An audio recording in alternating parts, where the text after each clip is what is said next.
Break के बाद आपका फिर स्वागत है। सुनिए मुख्यमंत्री जी में इस बार हम गांवों के खेल स्टेडियमों का जायजा ले रहे हैं। आइए अब आपको बताते हैं कि गांवों में बने राजीव गांधी खेल स्टेडियमों में क्या क्या सुविधाएं सरकार की तरफ से दी जानी थी। अधिकारी जब इन सुविधाओं के बारे में बताते हैं तो ये किसी अच्छे सपने से कम नहीं लगते। खेलों को बढ़ावा देने के लिए हरियाणा सरकार ने हर ब्लॉक में एक खेल स्टेडियम बनाने का प्रावधान रखा है। इसके अलावा हर आदर्श गांव में खेल स्टेडियम बनाने की भी नीति है। ओलंपिक, एशियन और कॉमनवेल्थ खेलों में मेडल जीतने वाले खिलाड़ियों के गांवों में भी स्टेडियम बनाने की योजना सरकार ने बना रखी है। ऐसे हर राजीव गांधी खेल स्टेडियम के लिए 60 लाख से 1 करोड़ रुपए तक खर्च करने का प्रावधान है। तकरीबन हरियाणा में 105 ब्लॉक है, सभी में 105 स्टेडियम तो ये बना और उसमें आदर्श गांव उसको अलग से, और जिस भी गांव का खिलाड़ी ओलंपिक, एशियाड और कॉमनवेल्थ गेम्स में मेडल लेगा उस गांव में भी राजीव गांधी खेल स्टेडियम बनाया गया है। स्टेडियम में जो सुविधाएं दी जानी हैं उन पर भी नजर डाल लीजिए। हर स्टेडियम में दौड़ लगाने के लिए 400 मीटर का एक ट्रैक होगा, एक हॉल बनेगा, एक स्टोर होगा, बास्केटबॉल और वॉलीबॉल के मैदान निश्चित तौर पर होंगे, साथ ही फुटबॉल या हैंडबॉल के मैदान भी बनाए जाने हैं। तो ये वो सुविधाएं हैं जो कागजों पर हरियाणा सरकार ग्रामीण खेल स्टेडियमों में दे रही है या देने की तैयारी कर रही है। अब पूरे हरियाणा के गांवों के खेल स्टेडियमों की हकीकत देखिए।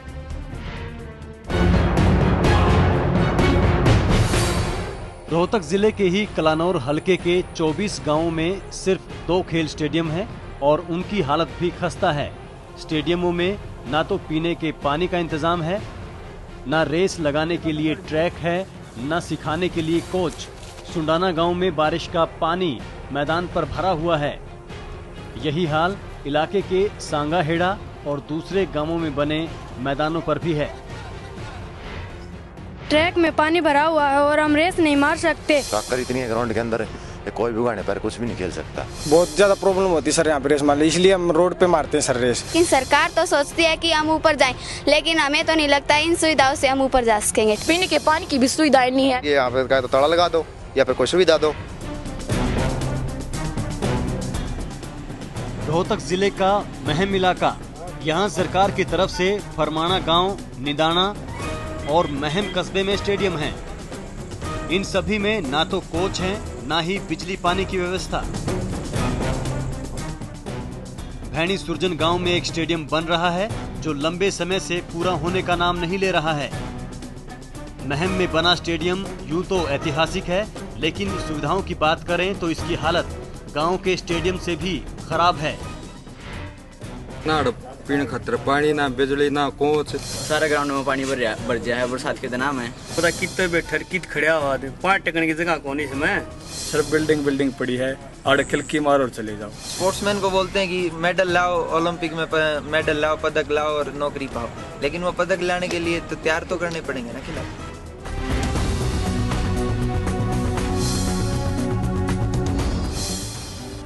गोहाना का मदीना गांव, सरकार ने यहां करीब 40 लाख रुपए की लागत से 6 एकड़ में एक स्टेडियम बनवाया, लेकिन देखरेख न होने की वजह से स्टेडियम के नाम पर बनाई गई इमारत आज जर्जर हो चुकी है।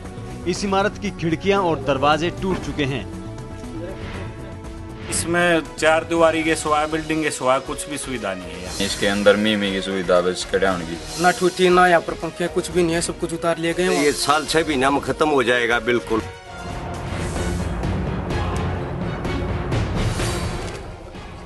भिवानी जिले का चरखी दादरी, इस इलाके के घसोला गांव के स्टेडियम के शिलान्यास पत्थर को देखकर ही आप इसकी हालत का अंदाजा लगा सकते हैं।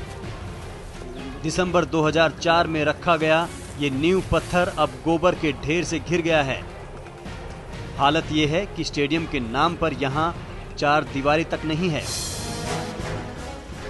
चरखी दादरी का बिरही कला गांव, यहाँ स्टेडियम में बने ट्रैक पर बड़ी बड़ी घास उगी है। खेलने के लिए लड़कों के साथ यहाँ लड़कियां भी आती हैं, लेकिन ना उनके लिए कोई चेंजिंग रूम है, ना ही बाथरूम।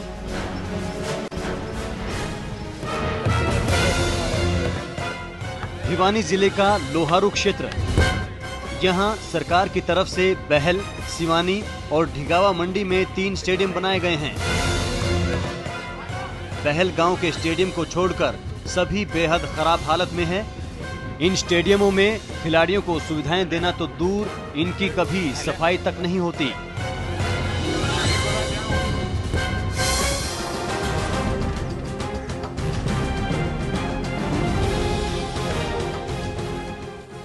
जींद जिले का नंदगढ़ गांव, सरकार ने यहां पर भी एक स्टेडियम बनवाया था, लेकिन आज तक किसी कोच या कर्मचारी ने इस ओर झांक कर नहीं देखा।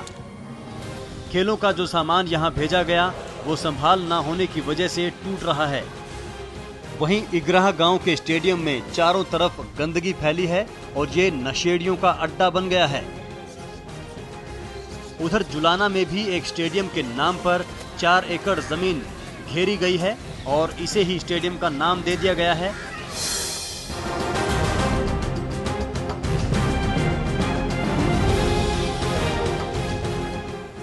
जींद जिले के सफीदों क्षेत्र में सरकार की ओर से बनाए गए 3 खेल स्टेडियम हैं। शिलाखेड़ी गांव का मैदान स्टेडियम कम चारागाह ज्यादा दिखता है। सफीदों शहर में बने स्टेडियम की हालत भी कुछ ज्यादा अच्छी नहीं है। गांगोली गांव के स्टेडियम का हाल भी कुछ ऐसा ही है। यहाँ कहने को एक कोच भी है, लेकिन लोगों का कहना है कि वो कभी स्टेडियम नहीं आते। मुआना है, गांगोली है, शिलाखेड़ी है, सफीदों है। अच्छा पैसा सरकार द्वारा लगाया गया। इन खेल स्टेडियमों से एक तो फायदा जरूर हुआ कि भ्रष्टाचार को बढ़ावा मिला। सरकार ने अपने चहेतों को ठेके देकर उनका पैसे कमाने का काम किया। इसमें सिरसा जिले का एलनाबाद ब्लॉक, यहाँ धौलपालिया गांव में बना स्टेडियम खंडहर होता जा रहा है। यहाँ एक कोच भी लगाए गए, जिनके दर्शन कभी कभार ही होते हैं। ग्राउंड स्टाफ का कहना है कि वो सामान और सुविधाओं के अभाव में क्या करें।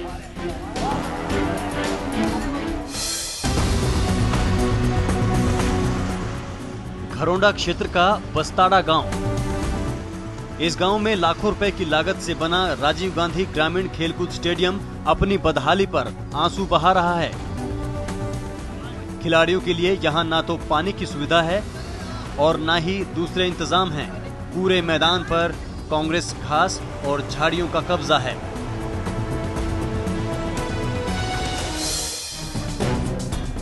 पलवल जिले में भी सरकार की ओर से कुछ गांवों में स्टेडियम बनवाए गए। पृथला, खेड़ला, बंचारी और अजेछा गांव में स्टेडियम हैं। हर स्टेडियम पर करीब 50 लाख रुपए खर्च हुए, लेकिन हालात ये हैं कि पृथला और अजेछा गांव के स्टेडियम अब भी अधूरे पड़े हैं। कोचों के अभाव के चलते खेल प्रतिभाएं दम तोड़ती नजर आ रही हैं। खिलाड़ियों के लिए यहां पर पूरे जिले में एकमात्र कोच की नियुक्ति की गई है। वहीं हथीन के मिडकोला गांव में लाखों रुपए की लागत से बने राजीव गांधी खेल स्टेडियम की दास्तां प्रदेश सरकार की खेल नीति पर बड़े सवाल की तरह है। स्टेडियम बनवाने का काम 2005 में शुरू हुआ और 5 साल में पूरा हुआ। स्टेडियम बनकर तैयार हुए भी 3 साल हो चुके हैं, लेकिन अब तक यहाँ खेलकूद शुरू नहीं हो पाई है। ना तो इस स्टेडियम में बच्चों के खेलने के लिए किसी तरह का सामान है, ना ही बच्चों के लिए ट्रेनिंग देने के लिए किसी कोच की व्यवस्था की गई है। इसमें चौकीदार तक की सुविधा नहीं है और ना ही बच्चों के खेलने के लायक मैदान है।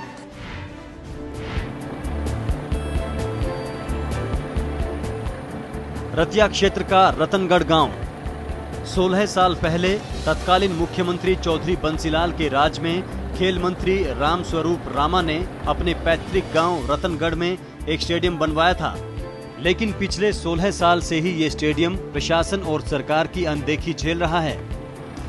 आज इस खेल स्टेडियम में गांव की गंदी नालियों और बरसात का पानी इकट्ठा हो रहा है। देख लो 18 साल जो हरियाणा विकास पार्टी की सरकार थी चौधरी बंसीलाल जी की और भारतीय जनता पार्टी की, उस समय बनाया था, मैं खेल मंत्री था। जितना इसकी अनदेखी हुई है ना, तो शायद ही मेरा ख्याल हरियाणा के अंदर हुई। यमुनानगर जिले का रादौर इलाका। रादौर के बरसान गांव में राजीव गांधी ग्रामीण खेल परिसर के मैदान में खड़ी ये घास बताती है कि किस हद तक इस स्टेडियम की अनदेखी हुई है।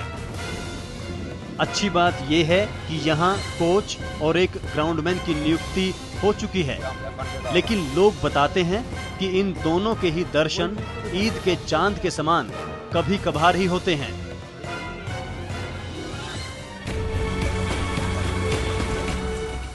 हिसार जिले का हांसी क्षेत्र। मास्टर चंदगी राम जैसे विश्व विख्यात कुश्ती के खिलाड़ी हांसी इलाके नहीं दिए हैं।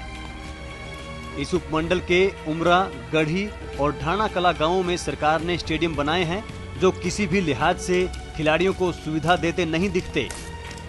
उबड़ खाबड़ मैदान और उस पर घास खिलाड़ियों को खेतों और सड़कों पर दौड़ लगाने के लिए मजबूर करती हैं।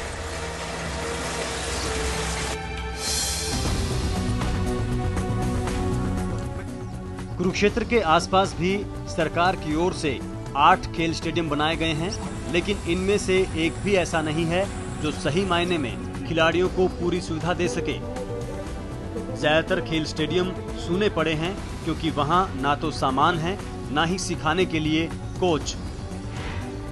आज इतने स्टेडियम बने हुए हैं कुरुक्षेत्र में, उनकी भी खस्ता हालत बनी हुई है, उनका रखरखाव का कोई साधन नहीं है। कैथल जिले का गुहला चिका क्षेत्र।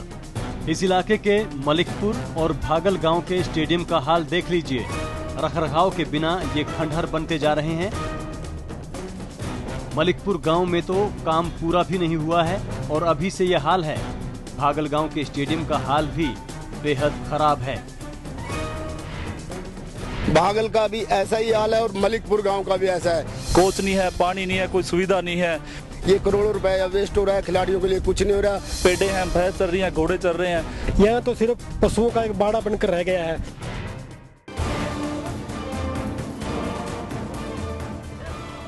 फतेहाबाद जिले का टोहाना इलाका। यहाँ समेंड गांव के स्टेडियम में आज तक कोई सुविधा नहीं दी गई है। कुछ ऐसे ही हाल माधवाना गांव के स्टेडियम के भी हैं। अपनी मेहनत से प्रदेश का नाम रोशन करने का सपना देखने वाले खिलाड़ियों को यहां आकर बस निराशा ही हाथ लगती है।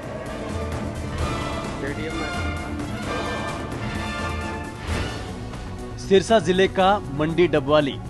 इस इलाके के स्टेडियमों की हालत भी बाकी हरियाणा से जुदा नहीं है। ब्लॉक के गांव गोदिका का राजीव गांधी खेल परिसर जर्जर हो चुका है। इमारत समेत पूरे स्टेडियम का हाल बेहाल है। यही हाल गंगा गांव के स्टेडियम का भी है। पानीपत जिले का समालखा। समालखा क्षेत्र के भापरा गांव का स्टेडियम कई महीनों से बन रहा है, लेकिन काम कछुआ गति से चल रहा है। इलाके के नारायणा गांव में जो स्टेडियम है वो भी किसी काम का नहीं है। उसमें न बैठने का कोई इंतजाम है, न खेलने की व्यवस्था है। रोहतक से सटे झज्जर जिले के बेरी के खेल स्टेडियम की हालत भी बाकी हरियाणा से जुदा नहीं है। यहाँ के एक स्टेडियम की नींव पिछले 18 साल में 2 बार रखी गई है, लेकिन स्टेडियम अब तक नहीं बना है। पहले 18 साल और अब 18 महीने। जी हाँ, 18 साल पहले उस वक्त के खेल मंत्री ने जिस स्टेडियम की नींव रखी थी वो आज तक नहीं बना। ठीक 18 महीने पहले मुख्यमंत्री भूपेंद्र सिंह हुड्डा ने भी उसी स्टेडियम की नींव दोबारा रखी, लेकिन स्टेडियम फिर भी नहीं बन पाया। बेरी के लोगों ने अपने स्तर पर कई कोशिशें की, लेकिन सरकार ने लगातार अनदेखी की। जो स्टेडियम बन चुके हैं उनकी ओर कोई ध्यान नहीं दिया जा रहा। बेरी के बहराना, डीघल, MP माजरा, दुबलधन गांवों में करोड़ों रुपए की लागत से स्टेडियम बनकर तैयार हैं, लेकिन आज तक यहां कोच नियुक्त नहीं किए गए हैं। बेरी में आज तक स्टेडियम नाम की कोई चीज ही नहीं है, खाली पत्थर ही रखे गए हैं। 2 दिन की बारिश के कारण इसका ऐसा हाल हो चुका है और हम 3 दिन के बाद आज रेस मारने आए हैं। सेना में भर्ती होना चाहते हैं और देश की रक्षा करना चाहते हैं, लेकिन अच्छा ग्राउंड न मिलने के कारण हमारी तैयारी नहीं हो पा रही। तो आपने देखा कि मुख्यमंत्री भूपेंद्र सिंह हुड्डा के विधानसभा क्षेत्र गढ़ी सांपला किलोई ही नहीं बल्कि पूरे हरियाणा के गांवों के खेल स्टेडियमों में एक जैसे हालात हैं। सभी स्टेडियम बदहाल हैं, लेकिन किलोई या रोहतक में स्टेडियमों की ये खराब हालत इसलिए ज्यादा अखरती है क्योंकि ये सब मुख्यमंत्री की आंखों के सामने हो रहा है। और जब किलोई में या रोहतक में ऐसी कमियां मिलती हैं तो विरोधी दलों के नेताओं को सरकार की खेल नीति पर उंगली उठाने का और ज्यादा मौका मिलता है। कलोई के अंदर 20-25 गांव में स्टेडियम बनाए, आप कहीं भी जाके देखिए किसी स्टेडियम में कोई सुविधा नहीं है। वो जो बच्चे खेल में मेडल लेके आते हैं, कॉमनवेल्थ में हुए, चाहे विश्व कुश्ती में हो या किसी भी गेम में हुए, उनके साथ खड़ी हो जाता है चौधरी भूपेंद्र सिंह हुड्डा और ये कहता है कि हमारी खेल नीति की वजह से ये इन बच्चों के मेडल आए हैं। ये तो ये बात करती है सरकार कि खेल में पहले कोई अपना सक्सेस ले, मेडल जीते, उसके बाद उसको पकड़ने के लिए कोई भी चीज अनाउंस कर देते हैं।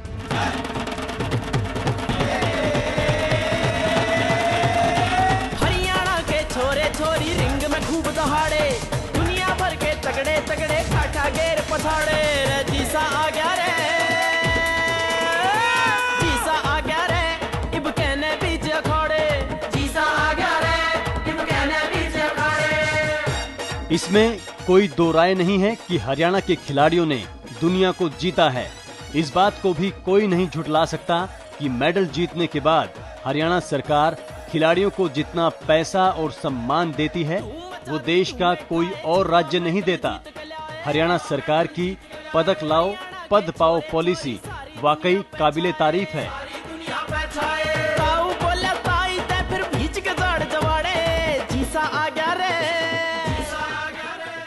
हरियाणा में खिलाड़ियों को पद, पैसा, सम्मान सब मिलता है, लेकिन तब जब वो मेडल जीत कर लाते हैं। बड़ा सवाल ये है कि खिलाड़ियों को पदक जीतने लायक बनाने में हरियाणा सरकार की नीतियों का योगदान कितना है। हरियाणा सरकार ने गांवों के खिलाड़ियों को सुविधाओं के नाम पर दिया क्या है। कैसे जब कोई खिलाड़ी खुद संघर्ष करके कोई पदक जीत कर लाता है तो सरकार की खेल नीति उस पर अपना हक जता देती है। गांवों के खेल स्टेडियमों का दिवाला निकला हुआ आप देखेंगे तो आपको इन सवालों के जवाब मिल जाएंगे। लाखों करोड़ों रुपए खर्च करने के बावजूद बदहाल पड़े, बेकार पड़े ये स्टेडियम खेल महकमे के काम करने के तरीके पर एक बड़ा सवाल है। एवन तहलका की अपील है मुख्यमंत्री जी से कि वो कागजों पर लिखी सरकार की खेल नीति की जमीनी हकीकत को जाने। इसकी पड़ताल वो खुद अपने विधानसभा क्षेत्र गढ़ी सांपला किलोई के गांवों में जाकर कर सकते हैं। अगर इससे ये स्टेडियम वाकई बच्चों के खेलने लायक बनते हैं तो ये सरकार की तरफ से युवा खिलाड़ियों के लिए सही मायने में एक तोहफा होगा। आज के कार्यक्रम में इतना ही, अगले हफ्ते फिर मिलेंगे, तब तक के लिए इजाजत दीजिए। नमस्कार। सभी स्टाफ के सदस्यों को मेरी शुभकामनाएं हैं कि ये लोगों की आवाज़ उठाए और लोगों की समस्याओं पर लाए ताकि लोगों के लिए ये अच्छा सिद्ध हो।